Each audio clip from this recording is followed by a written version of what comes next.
Welcome back to the Kevin O'Connor Show. Well, we got our Western Conference Finals matchup, both of our conference finals matchups. Of course, we have the Pacers and the Knicks in the East. And then now we know we have the Minnesota Timberwolves and the Oklahoma City Thunder in the Western Conference. And to discuss it, bringing on Dane Moore from the Dane Moore NBA Show. Dane, how are you doing today, man? I'm good. I thought we were going to be real serious. You know, we were going to chop up this super intense game 7. And then you and I were just texting each other by the beginning of the third quarter. But I'm ready to go, man.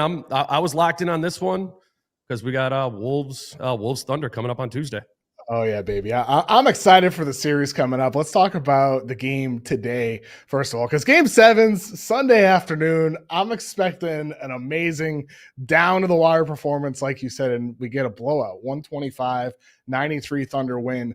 But it started out scary for OKC because the Nuggets, they get up to an 11-point lead early in the first quarter. Aaron Gordon, who allegedly has a grade 2 hamstring strain, out there, heroic effort, making plays for Denver. And I felt like OKC looked scared early. They're bricking shots. They're not moving decisively. But then there were, I thought, 3 sequences that turned the game towards OKC, Dane. One, first quarter, Nuggets up 11. Westbrook enters the game, gets blocked at the rim, has 2 turnovers, multiple defensive miscues, and what was a just horrible performance by him. He finished minus 92 plus minus in the series, minus 34 in Game 7. But then started the second quarter, Nuggets still up 5 at that point. They go without Jamal Murray, without Nikola Jokic, without Michael Porter Jr. I don't think you can go a single second without Murray and Jokic in a Game 7. But then end of the third quarter is really when it all shifted. Final 3 minutes, OKC's up 42-41. They're swarming on defense. 3 Denver turnovers in the final 3 minutes of the first half. 18-5 run for OKC. They go up 60-46 at half. And Dane, I thought that sequence sure as hell summed up why OKC had the number 1 defensive rating by far all season long. Don't you think so as well? Yeah, absolutely. I mean, if the last thing was turnovers, they started turning the ball over, like Denver started turning the ball over like crazy, or I guess Oklahoma City started forcing them to turn the ball over.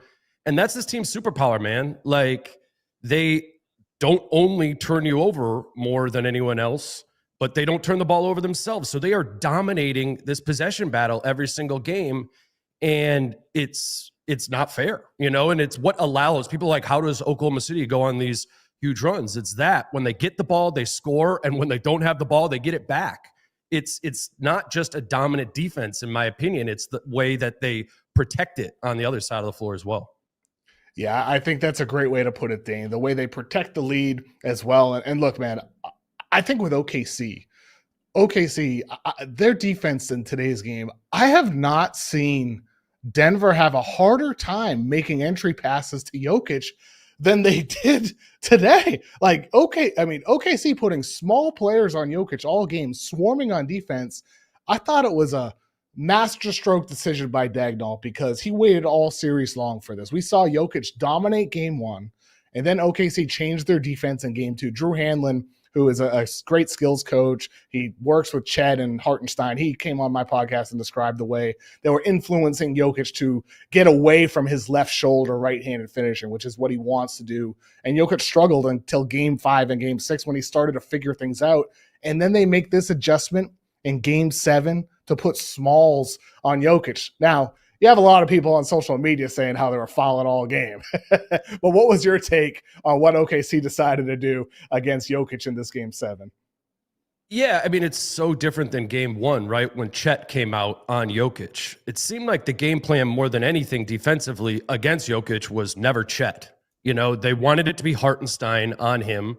And then once they took Hartenstein off the floor, it was Caruso or like a little bit of J-Dub. They always wanted Chet to be there as that lurking sort of second defender if he was out there, but never as the primary on Jokic, which reminded me of the Western Conference semis last season of how the Wolves, you know, they guarded Jokic with Cat, and then they had Rudy sort of lurking there. And that was a big reason why they were able to, you know, sort of manage Jokic in that way. It was just, I wasn't expecting it to be Caruso. And that just became like their favorite thing to do in this game was just have Caruso on Jokic, foul him, but you know how it is, man. When it's like a 6'6" guy guarding a 7-foot guy, you get away with more. I guess you could put that on the refs, but I think a lot of that is just strategy, you know? Yeah, and Caruso can handle that. I totally agree. I think it's strategy. Look, these playoffs have been physical start to finish, right? Like it's been like that in round 1. It was like this in round 2, and it was like this in this game 7 today. It's been physical. OKC knows it's been physical, and they use that to their advantage with the skilled guys that they have on defense. And it's not like they're just outright fouling every single possession. They're playing masterful positioning. Like I'm crediting Daignault and that coaching staff for coming up with this game plan and pulling it out. But the players have to execute it. And like one plays that comes on my mind, I posted this on social, and it was like Hasten Wallace steal in the third quarter. Like Jalen Williams was just locking down Jamal Murray on the perimeter, mirroring his every movement, which was a theme all game. And then Jokic came over and set a screen being defended by Caruso, and OKC blitzed Murray really aggressively with Caruso and Williams on the play, like I'm there, the left wing. And then it's Cason Wallace's responsibility to rotate over to Jokic. And you could see him on this play just time his steps perfectly to get to Jokic right as soon as Jokic is catching the ball and bringing it down to get into whatever motion he wants to do. And that's when Wallace swipes at it, steals it, leads the break. Caruso finishes on the other end of the floor. And I just thought it was one of many, many, many examples in this game where OKC's players just perfectly executed the game plan and bothered Jokic, bothered Murray, bothered whoever was trying to pass the ball to Jokic. It was just a completely masterful defensive performance. Do you think the Minnesota Timberwolves are watching this like, oh my God, what are we going to do against this I think team? we knew this, man. We knew this, right? Like, I mean, you're talking about Wallace doing that, and you're like, okay, it's like little Wallace who's not afraid of this guy. They haven't been afraid all year, man. They do this the entire season. You turn on a regular season Oklahoma City game, and these guys, it wasn't their first time needing to guard up a big guy, you know? And because of that, they have a confidence in being able to go to any which lineup combination. Like, I don't know if Daignault actually was like, this is the game plan, or this is a pivot we can go to. Because you know what, if it wouldn't have been working, and if Jokic just started like crushing Caruso or Wallace wasn't effective, well, then he can go back to Jalen Williams guarding him, who was effective on Jokic before. I mean, it's just, they have this like embarrassment of riches in that specific way of just confident guys who can guard different positions and handle it. So yeah, like if you're the Wolves, you know, this is the number one thing on the scouting report. It's just like, can you take the advantage when you have the ball and be like, we are controlling the pace of this possession. I have the ball. I am going to go score on you. When the Thunder are great, it's because their defense seems to be controlling the flow of a possession. You know what I'm saying? Like, and that is not even other really good defenses around the league. That's why Oklahoma City was special this year. You turn them on, it was a different level of like, we are imposing ourselves on you. I don't care if I'm 6'4" Cason Wallace or I'm 6'11" Isaiah Hartenstein. That team imposes, and they don't adjust to you. And that's because I think they set that pattern, not just this season, but that's been the culture there for, you know, years now. That's why they're great. Yeah. You know, the funny thing is, like, as you're talking about OKC and what they've built, I'm a little surprised they're so hated on social media. Like, I feel like every group chat I'm in, everything I see on social is like anti-OKC. And I'm like, Kevin, let me ask you, what do they like? What do people like then? Nobody likes anything. What is your friend saying in the group? As you know, I don't know. Like, show me the positive stuff. Seriously, nobody likes anything. Teams. Pacers suck. Knicks are terrible. Wolves are a joke. It's only because Steph was out. Like the OKC flops. Nobody likes any team anymore. I'm convinced. But why? Like OKC organically built. They're not some like fast built super team. They have drafted basically everybody except for the pieces around the edges they got with Hartenstein and Caruso that they added last year to improve some of the flaws that they had last year in their second round loss. And those guys showed up big time today and throughout this series, especially Caruso in this game 7. And everybody else, besides SGA with the Paul George trade, of course, he's their best player. But like this whole roster is organically built. Young guys they acquired like SGA, perfectly savvy veterans that they acquired at a good price. They were smart to go acquire those guys, and they paid for Caruso with Giddey. That wasn't an easy deal to make, as young as Giddey is. And then basically everybody else they've drafted or undrafted guys. I just fail to see why people dislike this OKC team or the Minnesota team that they're going to go up against. But I do think people are going to be rooting for Minnesota next round against OKC. That is what I think we're going to see next round. You think people are going to be rooting for the team with Julius Randle and Rudy Gobert on it? Okay, maybe people are going to root for them both to lose. I don't know. Maybe that's what we're going to see. Seriously, I don't know. I haven't seen a single positive thing out there, whatever. And I don't think any of these guys care. I know the Wolves don't care. And I certainly don't get the sense that the Thunder care either. They're like, let's go. Like, whatever it is, whoever it is, whatever you're saying, like, I think OKC knows who they are. And I think Indiana really does too. And I think Minnesota and New York are like a couple close adjustments away from like really understanding who they are. And that's what's Minnesota missing? What's driving success. What's Minnesota like? What's the difference there with Minnesota not understanding fully who they are? Well, I think they just met themselves in the playoffs with Julius Randle. This has been the vision for Chris Finch from the beginning of the season, that Julius Randle was going to not only be an effective secondary option, but in fact, like a substantially more offensively impactful second option than Karl Anthony Towns was. And, people wrestled with that all year. I came on here and you were like, Naz Reid, like, get Julius Randle hell out of here. Like that. Bring him off the bench. Randle could bruise people off the bench. Instead, he's doing it as a starter in the postseason. I remember what you said.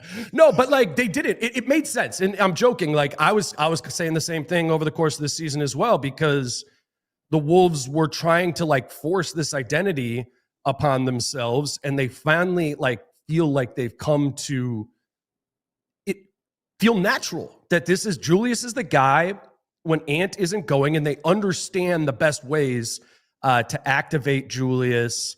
And I think, so yeah, you can make the argument that the Wolves do now know who they are. I'm just like, it was a couple weeks ago, man, that like this would offensively felt funky a lot of the time. And if they weren't playing as good of a defensive team in Oklahoma City, I'd be like, all right, yeah, I'm pretty sure the Wolves can dictate here offensively. But that's gonna be the battleground, right? The Wolves perimeter creators versus the Thunder's perimeter defenders trying to generate those turnovers and go on those runs that we saw, today.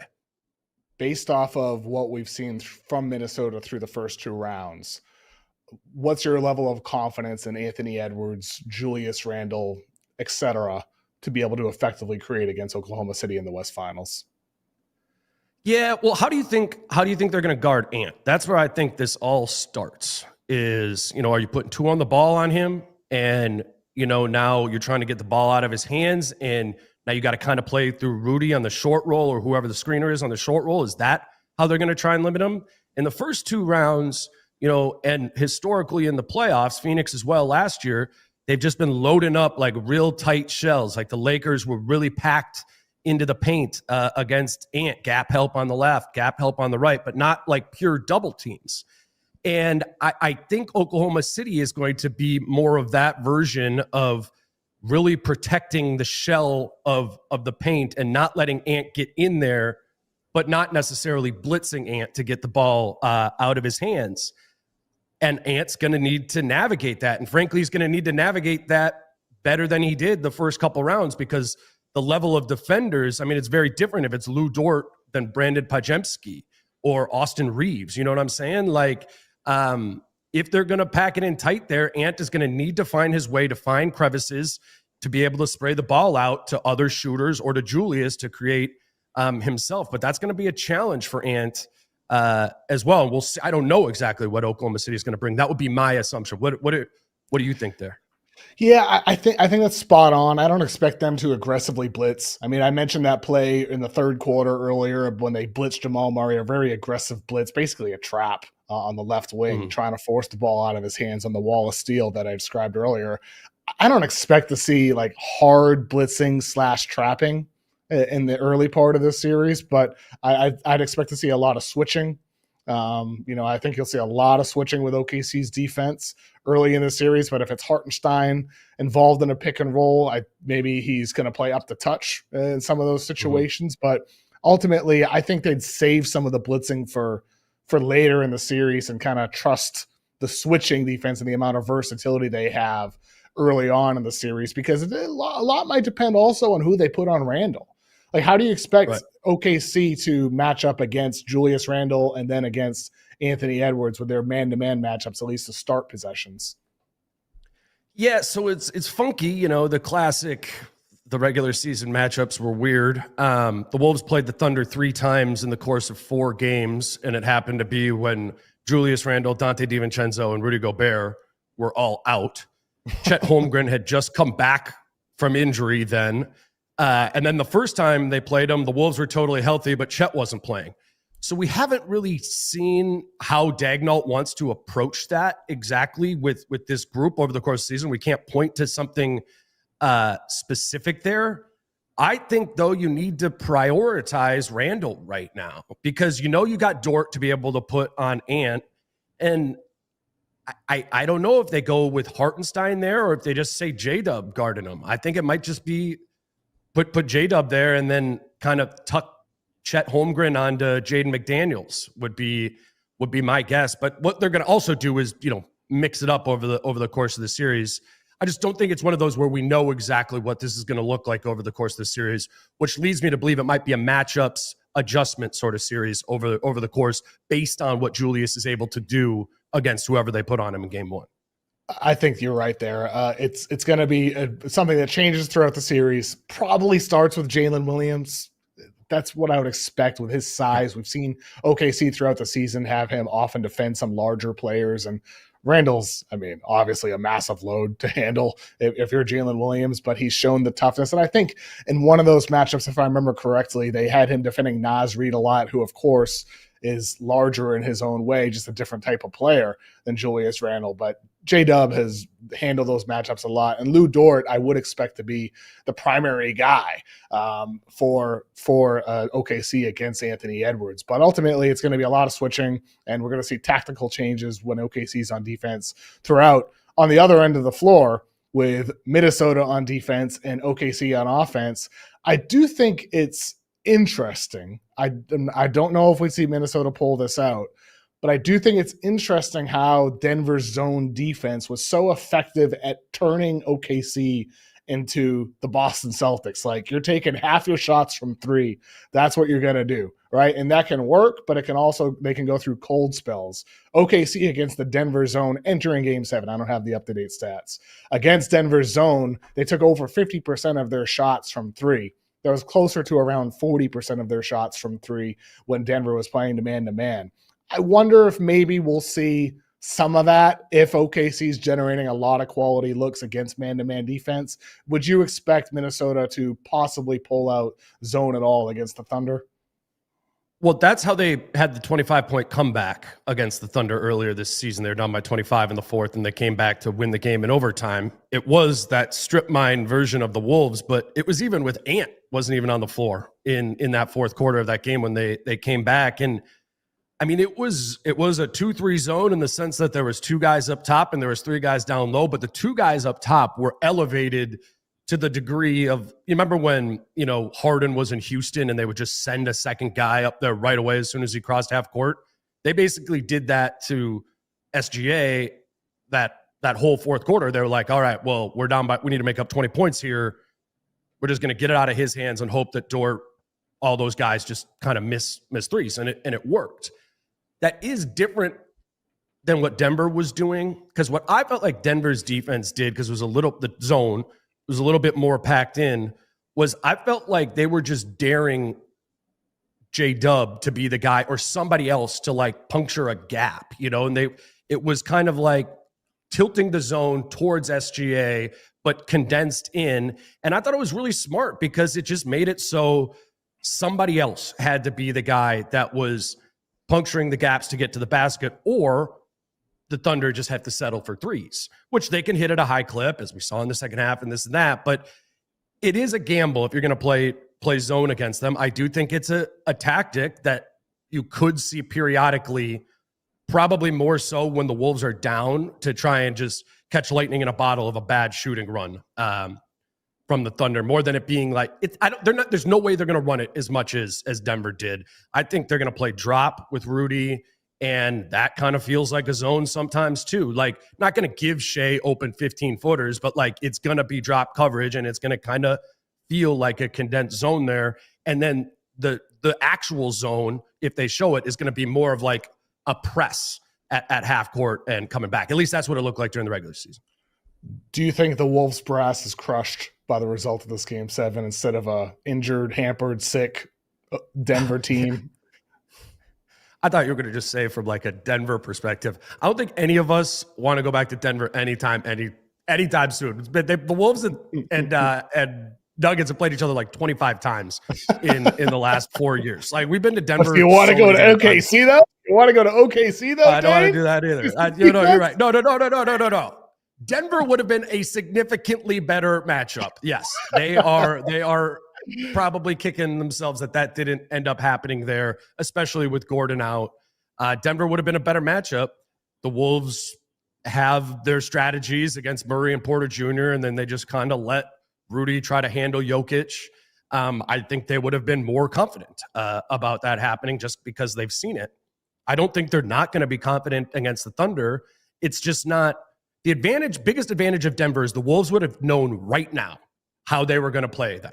And they would have known exactly how Denver was going to guard them, because they would have blitzed Ant every single time. They would have known exactly what that would look like, and they would know exactly how they were going to guard Denver. So outside of a talent gap between the Nuggets and the Thunder, it's the understanding thing. And that's the biggest thing I'm looking for in Game 1 is the Wolves, specifically Edwards and Randle's ability to read and understand what this is. Julius Randle's 2 bad games of the playoffs are Game 1 against the Lakers and Game 1 against the Warriors, because he didn't have the feel of it yet. So they got to be on that to like know what it is that they're going to be doing against them, which is just not as clear right now as it would have been with Denver.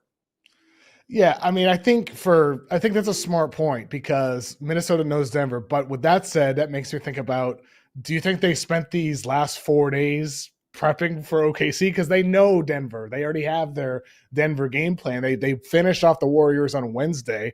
I would anticipate Thursday, Friday, Saturday, and today was all about OKC, right? I was at practice. They said they were waiting. They hadn't done game plan specific stuff. I wasn't there today. I'm sure they were doing stuff today, but we talked to Gobert and Conley and whatever, and they hadn't like specifically gone into that, I guess, waiting for who the opponent was. I think it's just a game plan install that, you put in.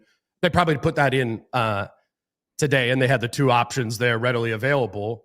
I'm just saying, I don't think they know what Oklahoma City is going to do, because that's Oklahoma City's thing, is they have this versatility to them of how they can play, how they can guard stylistically, as we just saw in Game 7 against Denver and Jokic. I think that's true. I mean, like, there's only so much prep you can do against Oklahoma City. That's why they're a 68-win team. That's why, I mean, look, I don't want to rag on Daigneault too much. I don't think this series should have gone 7 if it weren't for some of the mistakes he made early in the series. The falling up 3 when Jokic is off the floor, the weird challenge at the end of, I think, Game 3, I don't want to go through it all, but so many errors early in the series. This could have been a shorter series for OKC, is my point. Like, this team is a juggernaut. They went 7 against a super experienced Denver team as an inexperienced team that made some mistakes, but now they face Minnesota, been to a West Finals before. They've had a longer run, but they're not necessarily Denver. They haven't won a finals yet. With Anthony Edwards specifically, his growth from last year to this year, for people who maybe haven't watched the Minnesota Timberwolves this season, they're fans of another team. How would you describe how Anthony Edwards has evolved from 1 year ago to where he is now?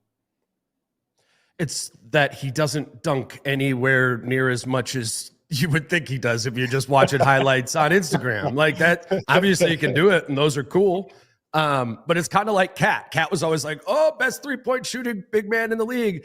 I'm going to shoot 3 per game, though. Like that it didn't translate, right? He doesn't shoot a lot of threes. Ant doesn't get down to the basket and dunk a lot of the time. Ant's superpower has become the 3-point shot and the walk-in 3, the finding his 3, catch and shoot off the dribble, step back right, step back left. He's as good of a 3-point shooter as anybody in the NBA is right now outside of Steph Curry. And I'm talking about self-created, probably the second best. I mean, I don't know, right? Wouldn't you say it's right there and he's doing it on volume? He shot 11 threes a game, during the regular season. That's the change in Anthony Edwards that if you haven't been watching since last year and you're picturing him getting into the middle of the lane and trying to get to his mid-range, no, his shot diet is he shoots a lot and he shoots a lot of threes. And they want to create as many of those for him as possible. And then if a gap's there and a defensive breakdown, then he's going to try and take advantage of that and dunk on you. But a lot of the time, his biggest flaw in this postseason is he's not finishing well at the rim. And if you give him contact at the rim and the kind that's not called, he is not going to finish those at a high clip, despite the fact that you might see him dunk on somebody at some point during the series. It's just that eye test doesn't necessarily match what happens over the course of 100 possessions in a game. According to Synergy Sports, this postseason, Anthony Edwards is making 47.7% of his total layups. In the half court, that drops to only 44.8% of layups in the half court. During the regular season, he was at 52.9% of made layups in the half court. Why not the decline? That's for bad. Ant? He's not. He needs to play to the contact more, and I know that's getting a little floppier in that, but he tries to finesse his way with force and then around it rather than straight through it, like some other guys would, and try to draw the contact there to get to the line. I mean, he'll let you know he thinks he got fouled, but he hasn't totally crafted the art of the sail yet on some of those. And instead he kind of tries to play around the rim, like the Hartenstein at the rim or whatever it might be, and, finish with finesse. And that's just going to go in at a lower clip than, 2 free throws would in terms of points per possession there. In other words, you're saying he needs to be disliked like SGA and just start flaring and flopping around. Everybody, we hate everybody here. Everybody likes Ant too much, Yeah, he's the one person that everybody likes. Maybe people will pick this team. Yeah. No, I mean, exactly. Yeah. Now you see where I'm coming from here. Everybody loves Ant.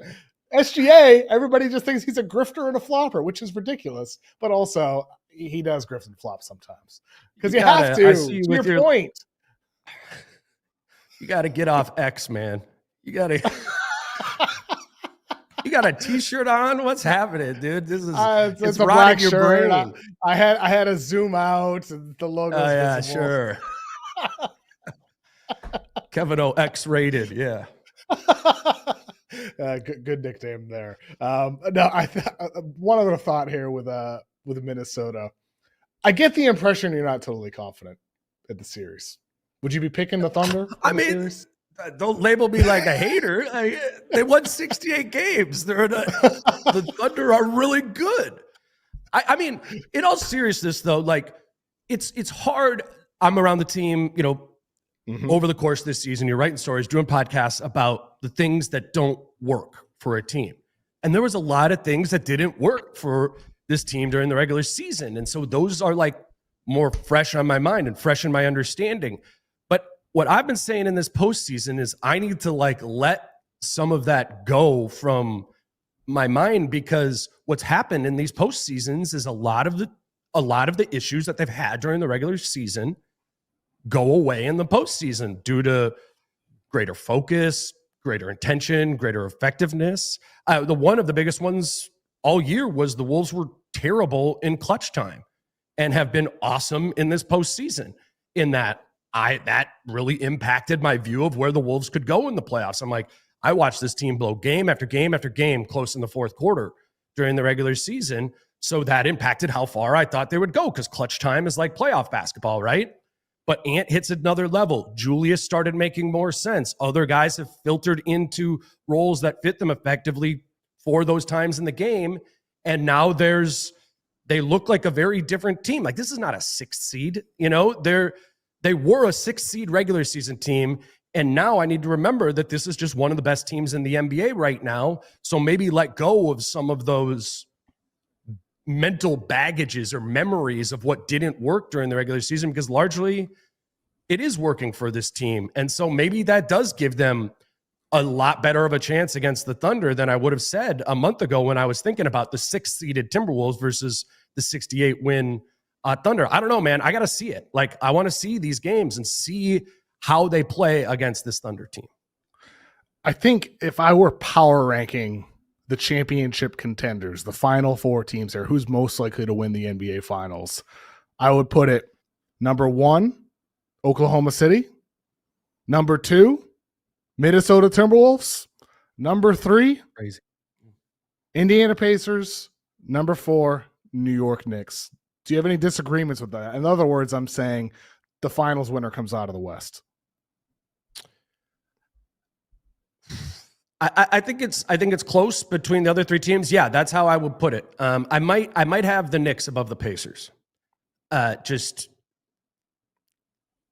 those three are all close, and the Wolves have a real opportunity here. I think they see that, they feel that, they believe that. These past couple of years in the postseason, man, it was like, let's get postseason experience. Like, it was weird being in the locker room after they won Game 5 against the Warriors and they moved on to the Western Conference Finals. Like, I saw more jubilation in there after like a win against the Hornets in February than I did after that. It was just kind of like, all right, yeah, no, this isn't it. Like, we're moving on. You know, we're ready for the Western Conference Finals. We're ready to finally be tested because, look, man, the Lakers nor the Warriors really gave the Wolves any problems in the postseason. And again, it's what I'm talking about. This is a better postseason team than it is a regular season team, and that's what I think we should be looking at here. Yeah. So I agree with you. They're the champions most likely coming out of the West. I want to talk about the Nuggets. Obviously, just got eliminated for tonight from the postseason. What's next for them? Because look, man, Jokic is still the best player in the world, but Jamal Murray, you can flip a coin and you're either going to get this dude's a Hall of Famer or this dude's a bum every single quarter with Jamal Murray. And tonight it was bum, bum, bum, bum. Other games, the dude's unstoppable. There's literally nothing you can do about him. Feels like every 10 games he has an amazing performance, not as frequent as he once was. Michael Porter Jr. obviously has an injury this postseason, but he has his own limitations as well. Russell Westbrook, their free agent acquisition last year, a -92 in the series. Westbrook was absolutely horrible in this particular game. He's had a lot of rough moments throughout the series as well. I wonder what's next for Denver. I don't expect we're going to see some Shams bomb saying Jokic is going to meet with the team about their future or anything like that. But boy, they got to make some changes, I think, to get back to the mountaintop, Dane. What comes to mind for you? What Denver needs to change in order to take the next step once again in the playoffs? Kevin, I feel like they need more players that have a bankable skill set.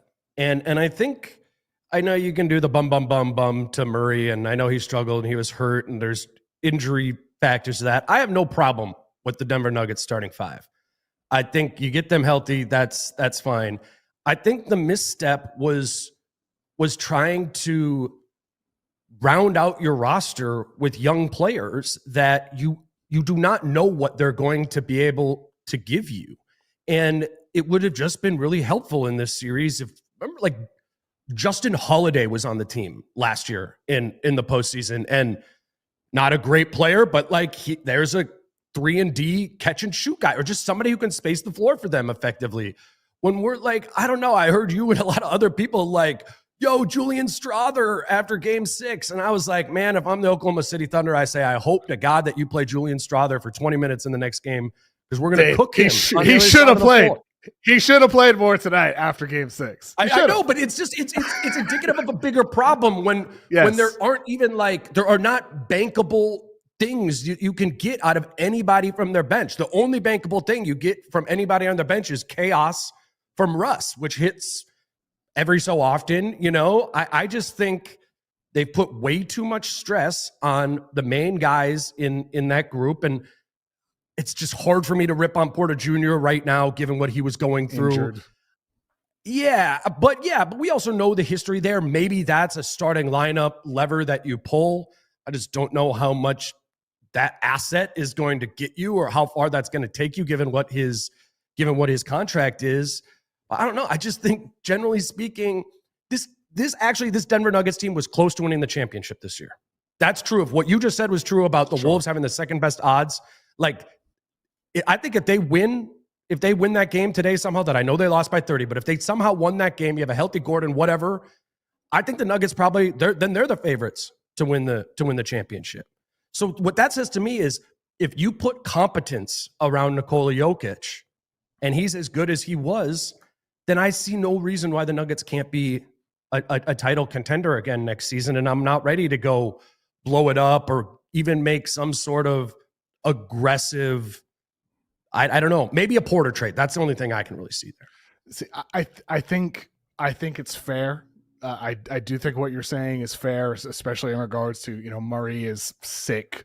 And Porter has his injury right now. Of course, Gordon has the grade 2 hamstring strain as well. They have injured guys, and they went to a Game 7 against a 68-win team. They had a great season. And the young guys did that last year too, man. It was the same thing last year against the Wolves in the semifinals. Yeah. They're like, "Oh, we're too tired. Oh, we ran out of gas." Well, it's like, yeah, you have no players outside of your top 5. That's why they're injured. Look, I mean, I think part of this goes back to the Calvin Booth, Michael Malone thing and why they're both gone. Malone didn't want to play young guys, and Booth drafted young guys hoping that they would receive an investment so they could be ready for moments like this. I tend to personally side with Booth in that Christian Brown was a huge draft hit. He was also one of the bright spots for Denver tonight in Game 7 and throughout the series. He was a young guy who Michael Malone once was unwilling to play until Calvin Booth traded away. Who did he trade that year? It's slipping my mind at the moment. KCP? Bones Highland. Traded away Bones Highland that year midseason. Wolves legend. And yes, Wolves legend. He opened up minutes for Christian Brown. Malone was unwilling to play Hunter Tyson last year as a rookie, Julian Strawther as a rookie, Peyton Watson as a young guy. He barely played him. Jalen Pickett as a rookie last year. He played two-way guys last year, Malone did, over the actual draft picks that Booth drafted because he didn't like Booth. Those guys butted heads. And so I think part of it is the young guys didn't receive the investment over the course of the full regular season that they should have, so they could, in theory, be ready for these moments. And part of it is the failing of Booth to surround this all-time great player with reliable players with bankable skills, to your point. I think it's both things for Denver. I think those picks stink. I thought those picks stunk. Like Hunter Tyson. I mean, what are we talking about here? These guys aren't well, you're talking about good. Justin Holiday, Dane. And Justin Holiday, Hunter Tyson. I'm saying a guy like that. You can't get a minimum contract. I mean, what are we like? There can't be a guy that could come in and play some normal rotation minutes for them. I mean, Pickett looks scared when he's out there. Strawther can't guard anybody. Tyson doesn't look to me like he can play very much. I mean, I get what you're saying, in theory, develop the young talent, but it's not like we haven't seen this young talent, man. Maybe Watson, but Watson 1 for 8 tonight. Sometimes he can score, sometimes he can't, and then other times it's like he can't. It's a bad bench. It's a bad bench. It is. There wasn't good picks. It's bad bench. It makes the starters tired every year. It makes the front office desperate to go get Russell Westbrook. It's I know it's reductive to be like, oh, it's the bench there, but I think it's just smarter for us to focus on that more so than it is to be like Jamal Murray's a bum. I don't think Jamal Murray's a bum. And I think what I'm saying is what I'm saying, just to be clear, I'm saying 1 quarter he's a Hall of Famer, 1 quarter he's not so good. Like he is just so inconsistent. Why? And that leads to highs from him. I think with him, he enters every single season out of shape. That's just the reality. He enters the year out of shape. He's one of those guys that, I can't speak on that, quote unquote, plays himself into shape over the course of the year. He's just one of those types of guys that leads to nagging injuries, as he had midway through last year, midway through this year. And I think it leads to him being a guy that just can't be trusted consistently. And he's always been this guy. He was like that when the Nuggets won the finals. He was like that last year when he had a game winner in game 6 and 7 against the Lakers. He had a crappy game, finishes strong. Like, so he's a playoff guy sometimes, but then I feel like it's just a little less frequently now. And so I think it's the bench. I don't think Murray is quite playing at his prime level anymore, as we saw the year the Nuggets won the NBA Finals. So I think it's both things. The question on my mind is, if it is something big, trading Porter, trading Murray, something dramatic, who would actually be the affordable guy you'd target here? Is it parts, like trading Porter Jr. into 3 pieces? Maybe that could make some sense. Who's going to do that for the price tag he has right now with his injury concerns? I don't really know who would be doing that. I know the GM who gave him that contract. Yes, you do. He's in Minnesota right now. He likes to buy underappreciated assets. Just saying. Now, what about, here's a big name for you. What about Kevin Durant? Go get KD from the Phoenix Suns. Pair him with Jokic. Trade either Murray or Porter. Salary fillers. Get diverted to a third team. Something. Right. Something big. Like, is KD a guy that you think Denver should go for?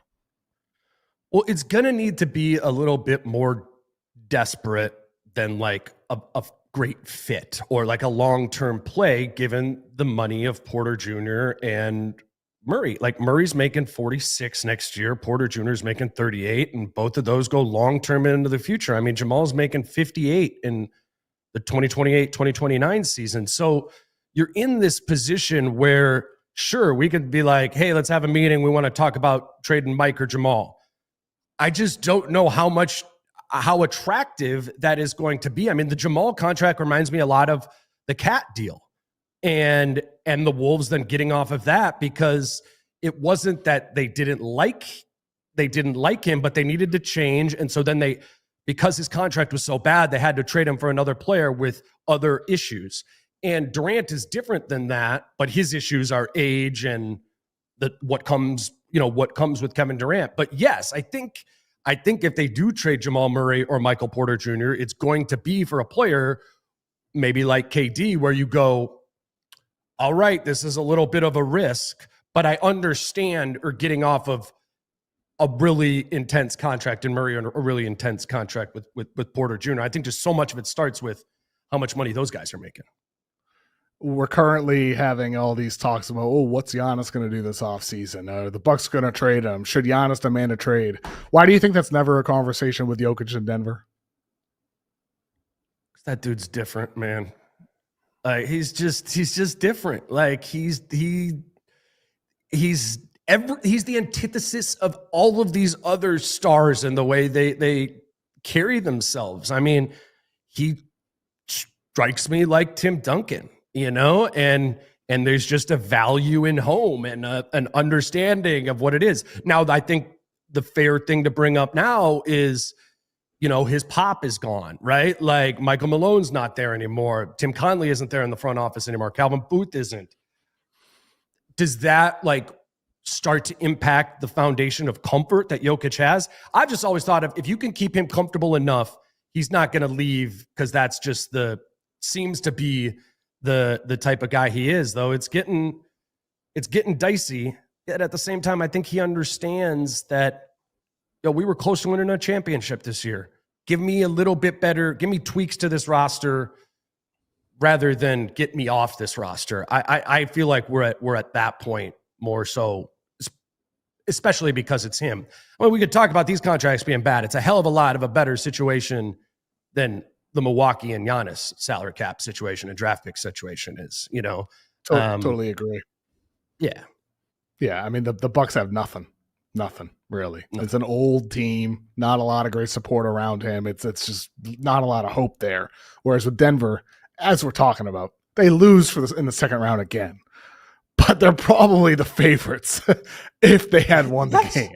It's just the reality of it. They were close. They were close. Yeah, you gotta hold on to some of that. And and Porter Jr., I mean, he's a frustrating player, man. I get it. Like, I'm not trying to be the guy that's like defending them, but sometimes you get in these spots with these players on these contracts, and we can say like, oh, they need to make a change. And sometimes the simple value of continuity, or I've learned in my career, the value of continuity in these teams is an undervalued thing, or I'm learning it now with what the Wolves have been doing recently. And something could feel uncomfortable, but also but changing it doesn't always have to be isn't always the best answer. I don't know. I guess that's where I'm at with this team. I have enough respect for Jokic and the rest of those guys that if you just give them a little bit of help and you are able to not play them all as much as they have to play, like, can we get a backup center? I'm so sick of the term non-Jokic minutes. We don't do that with like any other player in the league. Like, what the hell? You had Hartenstein. To be fair, again, another rookie here. So don't kill me here. The Nuggets did draft Day'Ron Holmes last year, and then he ruptured his Achilles in the summer league. The hope was that he would be a 5 that would provide spacing. And again, a rookie. Maybe he would have stunk as a rookie and he wouldn't be getting minutes in the postseason and would have been irrelevant anyways. But that was the plan, at least, for Denver at the center position. But you're right, the non-Jokic minutes thing. Let's talk. I'm like, whenever I'm doing a game, I'm like annoyed to put it in my notes. I'm like, okay, 90. Like today too. Like that was. I mean, you talked about that at the beginning. That was just so stupid. What was the start of the second quarter there? Why did they do that? It was no Jokic, no Murray. I don't know. That didn't make any sense to me. Also, right after Oklahoma City had just started figuring out at the end of the first quarter, yes. I feel for them. I know they can't figure it out. I don't know. It's a new coach. They can't figure it out. Maybe it just doesn't work. But it is kind of ridiculous that this is an issue and has been an issue for like 5 years now, right? I was overall unimpressed by Adelman this series. I thought he waited too long with Jokic to get him into motion and movement. Like, I mean, Jokic is a guy, is a 7 foot, 280 pound, whatever he weighs guy. We've seen him off of screens and movements off ball. Again, I'm slingshotting towards the basket. I didn't think we saw nearly enough of that midway through the series when OKC was defending him really effectively. So I was overall unimpressed with Adelman with some of the lineup decisions as well, especially as you said, start of the second quarter after OKC's figuring things out. You have no Jokic and no Murray. What the hell are you doing? It's just shocking. And no Porter. No Porter. Just insane decision there. A couple chat comments in here. Joseph said, Ant is going to prove he's the best G in the league. Dane, I do feel like Anthony Edwards this series against Oklahoma City, he gets through LeBron and Luka in the first round. He kind of gets through Steph, but he does get through the Warriors in the second round. I mean, not fully formed Warriors, but they'll still beat the Warriors. Took care of business. If you get through, exactly, took care of business. He did his job. He had some dominant moments. And then if he gets through a 68-win Oklahoma City Thunder team, like, this is really an opportunity for Anthony Edwards, obviously for the Wolves as a team, but for Ant individually, just to skyrocket in star power if he gets through this run of teams in the West and then goes to a finals. And he will deserve it if he does. Because if they win this series, it will be because Anthony Edwards controlled the ball and controlled the pace of the Wolves offense the whole time. He will have overcome his issues with turning the ball over. He will overcome his offense. The Wolves offense will have overcome their issues of turning the ball over. They really struggled against the Warriors in that series. They turned the ball over 92 times in 5 games. That's ridiculous. And that's was part Ant's fault, you know? So if Ant is able to find a way to be the effective scorer, playmaker, and ball protector that he was in that Lakers series when the Wolves didn't turn it over more than 11 times in any of those games, then yes, Anthony Edwards will have overcome the things that those of us like myself that nitpick him all the time.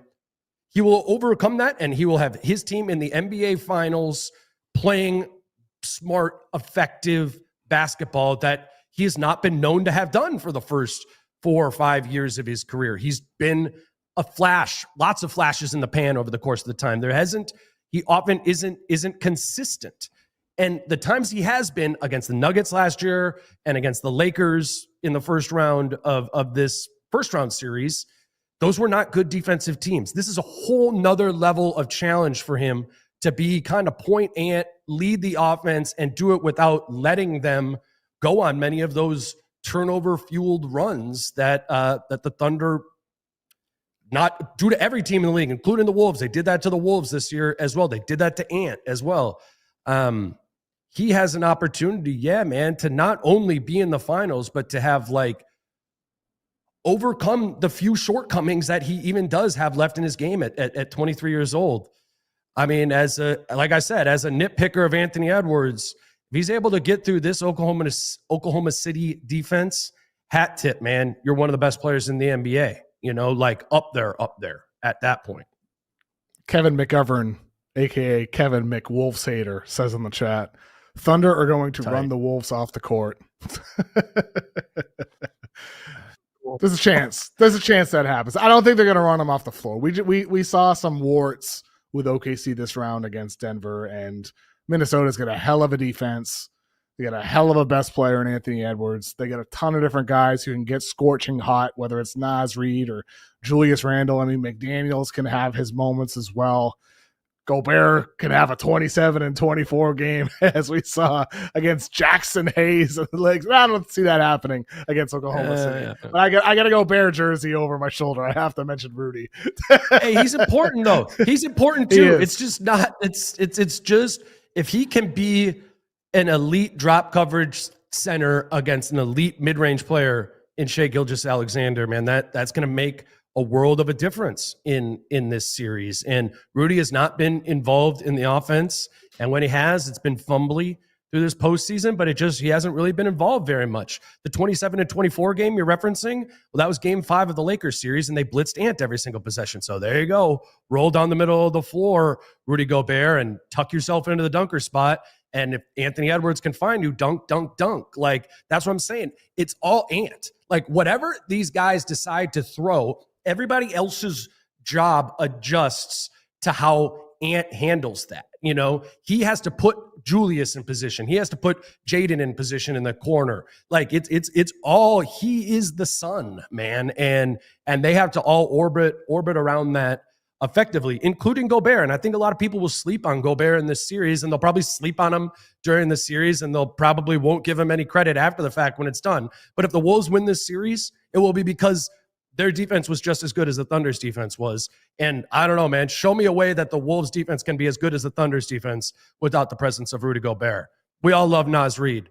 The Wolves defense gets a lot worse when Naz Reid moves into at the 5 than when Rudy's out there at the 5.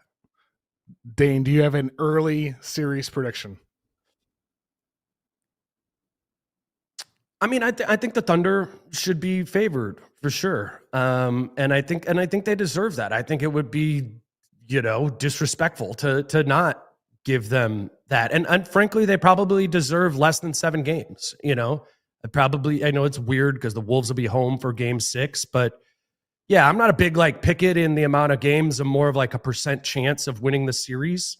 I think the Thunder have probably a 65% chance of winning the series. I know sports books are even higher than that, but there's pathways here for the Wolves to give them problems too. We've been talking about this turnover stuff, talking all that. The Thunder can't rebound, the Wolves can rebound. The Thunder can't really shoot threes, the Wolves can shoot threes. There's these other factors here too. There's more things that go in the Wolves' favor than not. They're just nerdy behind the scenes sort of stuff, or they're from players that people don't like Julius Randle and Rudy Gobert. you get a lot of those things to fall in line. And I don't think it's like out of the question that the Wolves could extend this to 6 or 7 games. And if Ant is all world, then yeah, they got a chance, a 30% chance or whatever to win this. I guess I would say, though, if I had to pick, I think the fair thing to say is probably Thunder in 6. But this is going to be a battle too. I'd be surprised if the Thunder run them off like the Mavericks ran them off the floor in last season's Western Conference Finals. I think you're right. What about you? I'd go OKC in 6, but I think it's going to be a battle. I mean, maybe we get a blowout, 1 or 2 blowouts, maybe just 1 in the series, but I think it's going to be a lot of close games. It wouldn't shock me if it's no blowouts at all. These are 2 great teams, 2 great defenses.